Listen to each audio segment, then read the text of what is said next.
Hello and welcome to this episode of Monty Python Coding. Today's topic is Python Dicts or dictionaries.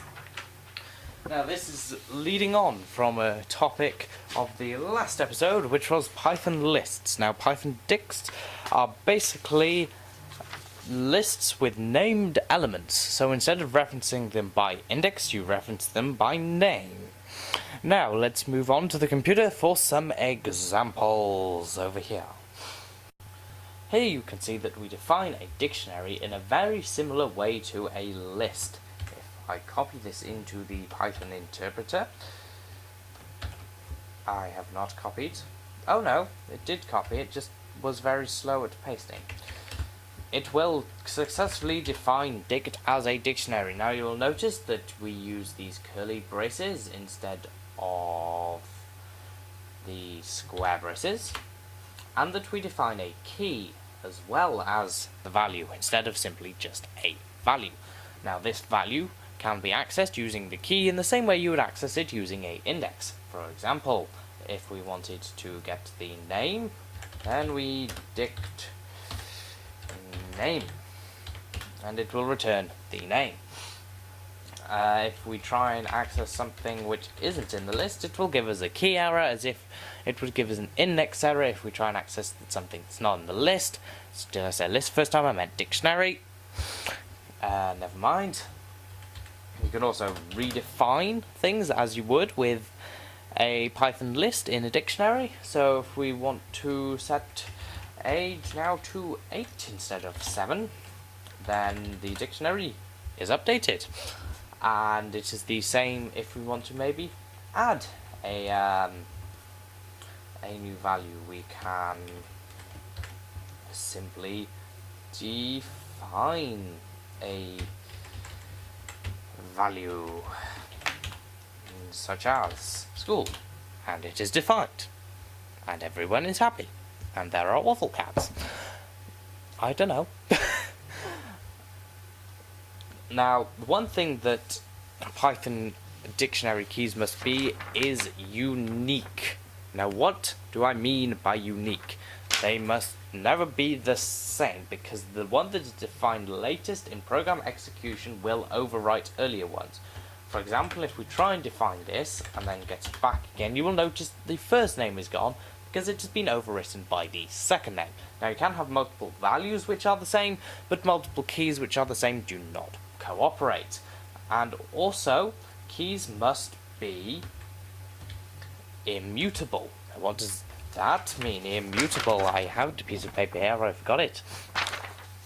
That means that they must be unchangeable, because strings cannot be changed without redefining. Numbers cannot be changed without redefining. Booleans cannot be changed without redefining.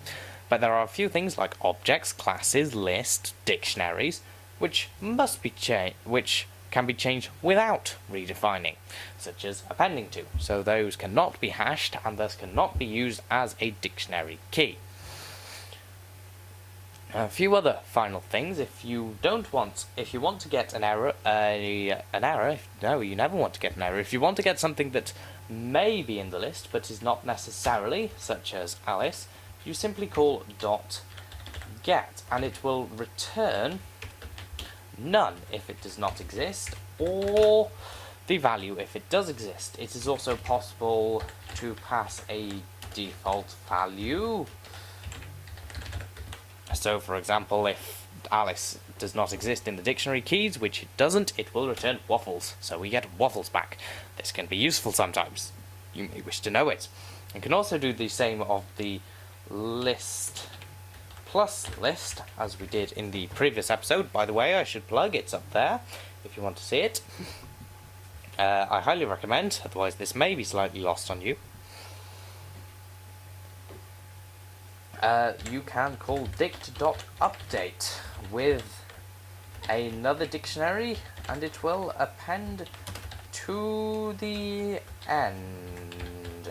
So Alice is equal to cats, and that has updated the dictionary with a new dictionary on the end. So now it contains that.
You have been watching an episode of Monty Python Coding. Today's topic was Python Dicts or dictionaries.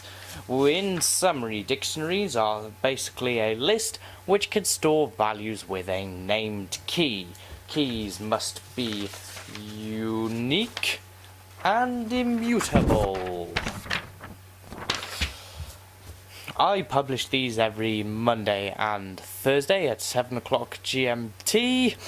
If you are impatient and would not like to wait, please watch this lovely machine learning picked video especially for you over here, and click on my face over here to subscribe. If you would like to see the lists, one from last episode, click on the little eye up there, or it may be over here. I can't move that, but I can move the video, so it will definitely be here.